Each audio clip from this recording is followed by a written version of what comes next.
Hey, it's Arrow inside the LA Productions.us studio, unplugged and totally uncut with Amalia Andrade. How are you? Fantastic. This has got to be a day of celebration for you where you get to actually step free of everything that's a computer or anywhere near you, and you get to share your story and invite people into your imagination. It is amazing.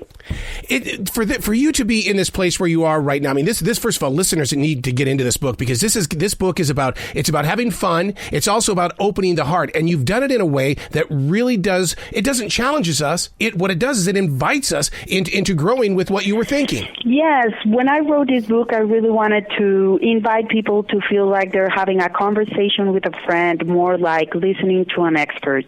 And I think that's very important when you have your heart broken, because you need to feel companion. You need to feel like you're not alone. And so this book is going to help you guide through all the different emotions that come through in a grieving process, but it's going to do it in a very, I think, light-hearted way. It's going to make you laugh. It's also going to make you cry. But mostly it's going to make you feel like you're not alone. You know, I'm glad that right there, you're not alone, because Valentine's Day is right around the corner, and there are a lot of people who are not interested in this love day of celebrating. And your book gives them an opportunity to step inside and really kind of just fall in love with themselves and to take care of themselves. There's love everywhere.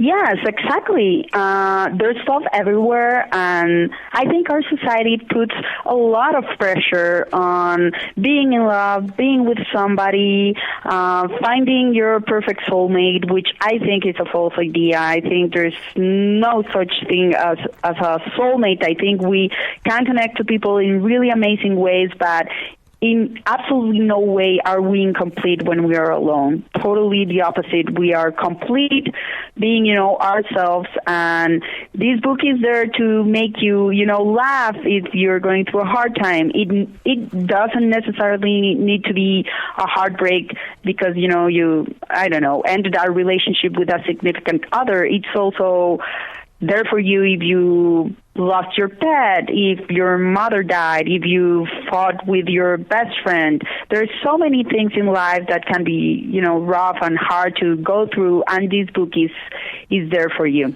One of the things that's powerful about this book is that it could also be used at work, in places of business, because you use some terminology here that is just unbelievable in the way that you say, I'm not mad, I'm just disappointed. And that is something that I think would keep the war from actually breaking out. But at the same time, you've made your point.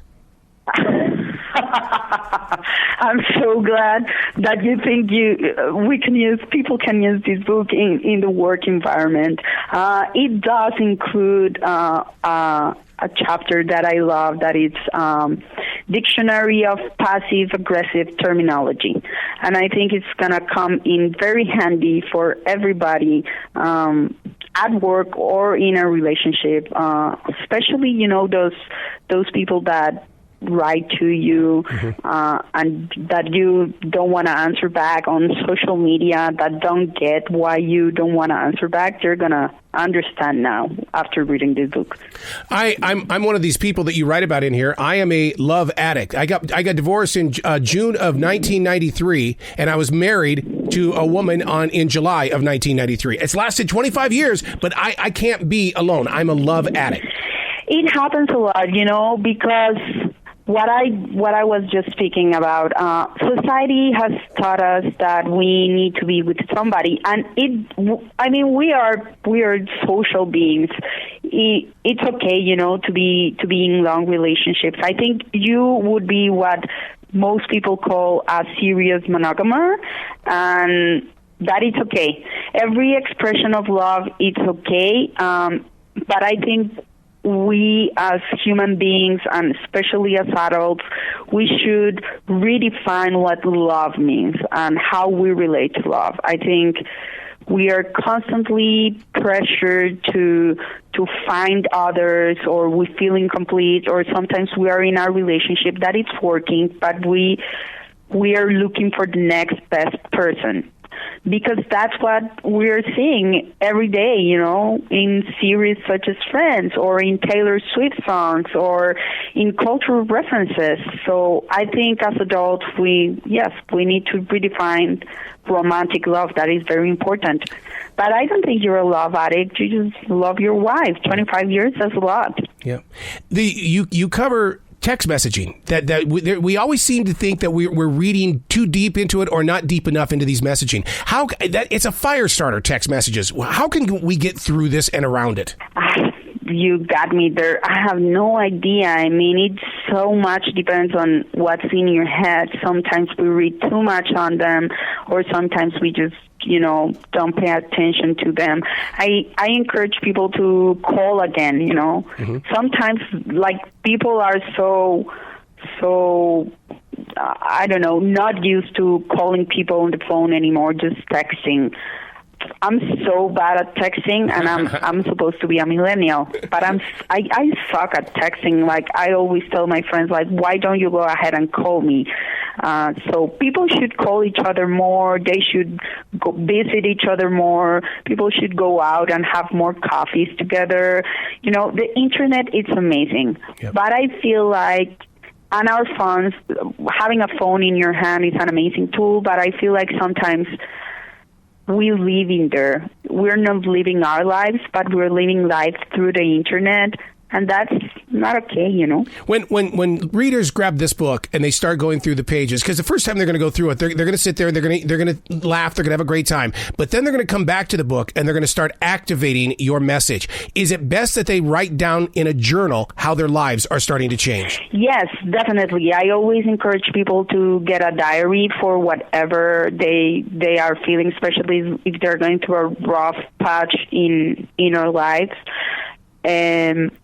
Writing is so good. It's such a therapeutic method to get through whatever in life. So you can buy a journal and it can help you. But also the book has a lot of space for you to write. Yep. It is an interactive book. It is meant for you to write on it, for you to draw on it, and for you to feel like it's a companion to whatever you're going through. So I hope you enjoy it. It's a book that's meant to make you laugh and make you cry maybe in some spaces too, but it's a book that's gonna make you feel like you're having a conversation with a good friend, and I hope it works. Are you going to take this up to the next level? I mean, it's such an impactful book. Are you going to take it to the level of having a weekly podcast or even to do something on YouTube? Because your teaching in here is just so brilliant.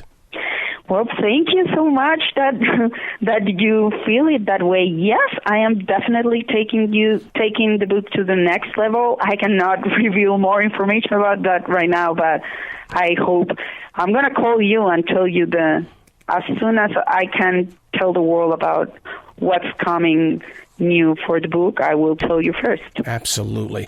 Well, one of my favorite things in the book is when you say it's okay to be not okay. I love that feeling. It's almost like you're allowing us to give ourselves permission to forgive. Yes, it's exactly that. And it sounds so easy to do, oh yeah, it's okay not to be okay. But then again, I think with social media, especially, for example, Instagram, I spend a lot of time in Instagram, and people in there, they're always happy or pretty or going through, I don't know, amazing things or being successful or, I don't know.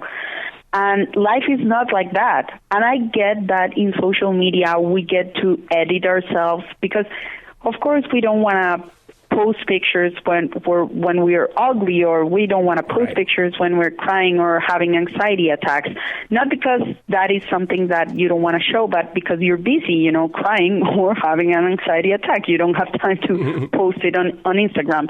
But then again, I think it creates a false narrative that everyone should be okay and that everyone should be pretty. And that is not the case. I think we must remember that it's okay not to be okay, especially when you have your heart broken, that it is a process, that it's going to have its highs and it's going to have its lows. And as soon as you accept that, the healing is going to begin. It's like a magic superpower to really understand that phrase.